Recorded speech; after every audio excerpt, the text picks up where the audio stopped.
Hello, in this video we'll show you what could be one of the causes if you have a problem with the auxiliary heater on your Mercedes CLS W219. One of the causes could be a blown fuse, so here in the video we'll show you the location of the fuses for the auxiliary heater.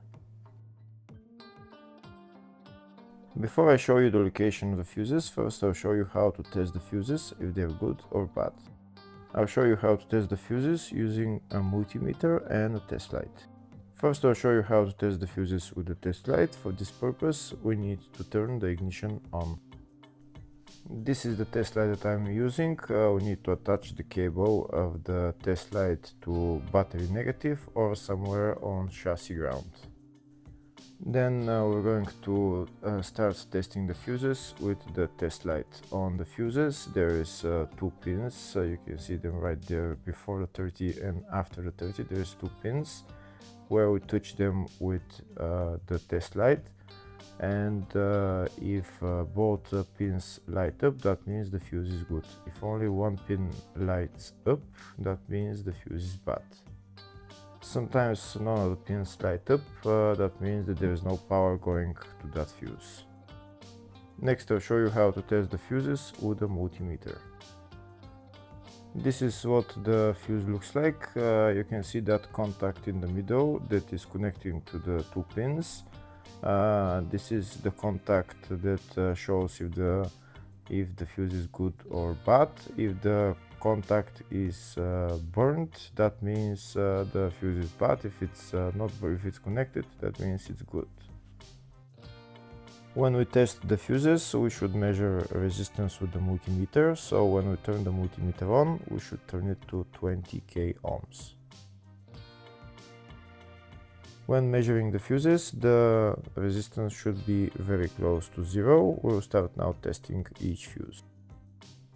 First we'll touch both cables together of the multimeter just to see if it measures resistance. You can see there is no resistance in the cables, but it measures 0 ohms.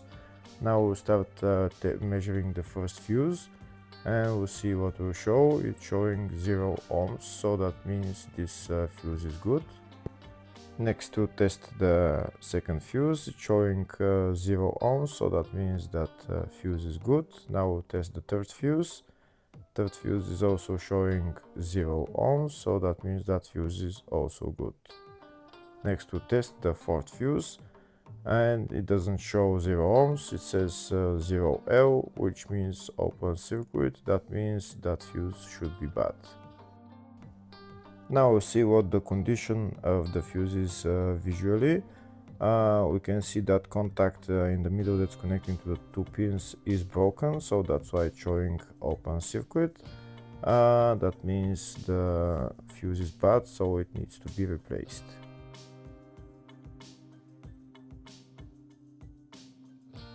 Next I'll show you the location of all the main fuse boxes on this Mercedes CLS W219.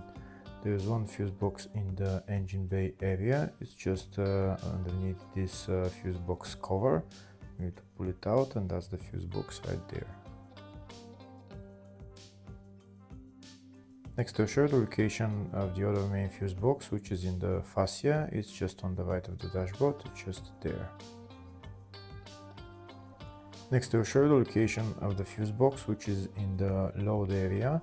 And the fuse box is on the left of the load area, behind this cover. That's the fuse box right there.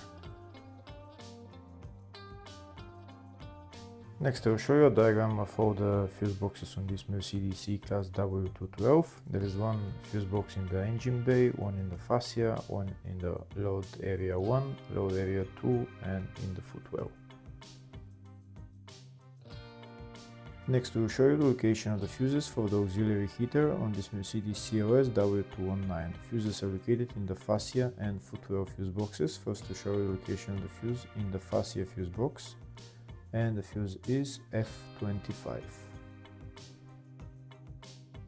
Next we'll show you the location of the fuse in the footwell fuse box, and the fuse there is F68. Hopefully the video was helpful. Please like and comment on the video and subscribe to the channel. Thank you.